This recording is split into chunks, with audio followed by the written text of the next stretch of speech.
আপনারা উপরে যে মেশিনটি দেখতে পাচ্ছেন এটি হচ্ছে 50 ক্যাপাসিটির এসি ডিসি মেশিন এবং নিচে যে মেশিনটি রয়েছে এটি হচ্ছে 50 ক্যাপাসিটি শুধু এসি মেশিন।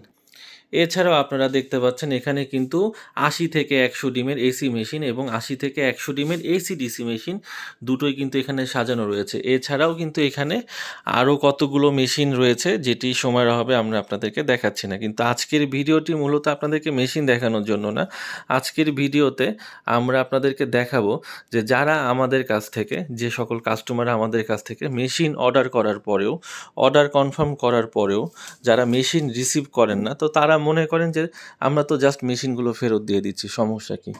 আসলে দেখেন এই মেশিনগুলো আমাদের কাছে ফেরত আসার পর আমরা কতটুকু ক্ষতির সম্মুখীন হয়েছি।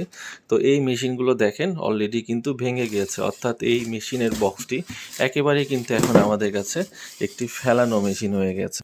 তো এর পাশেও কিন্তু আরেকটি মেশিন আছে, দেখেন এই মেশিনের ঢাকনা ভেঙে গিয়েছে, বডির সাইডটুকু ভেঙে গিয়েছে এবং সবচেয়ে বড় কথা এই মেশিনের তলের নিচের যে অংশটুকু এটাও কিন্তু একেবারে ভেঙে গিয়েছে, অর্থাৎ এই মেশিনটি কিন্তু একেবারেই ফেলানো একটি মেশিন। এরকম বেশ কয়েকটি ফেলানো মেশিন এই যে দেখতে পাচ্ছেন এটাও কিন্তু একেবারে ভেঙে গিয়েছে।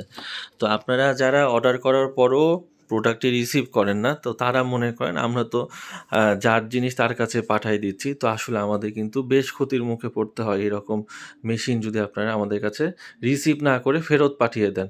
তো আপনারা 100% শিওর হবেন যে আপনারা মেশিন নিচ্ছেন কি না, 2 দিন আগে অথবা 2 দিন পরে প্রোডাক্টটা পৌঁছানোর পরে আপনারা রিসিভ করতে পারবেন কি না, এগুলো জিনিস বিবেচনা করে তারপরে আমাদের কাছে মেশিন অর্ডার করার জন্য অনুরোধ করলাম। ধন্যবাদ সবাইকে।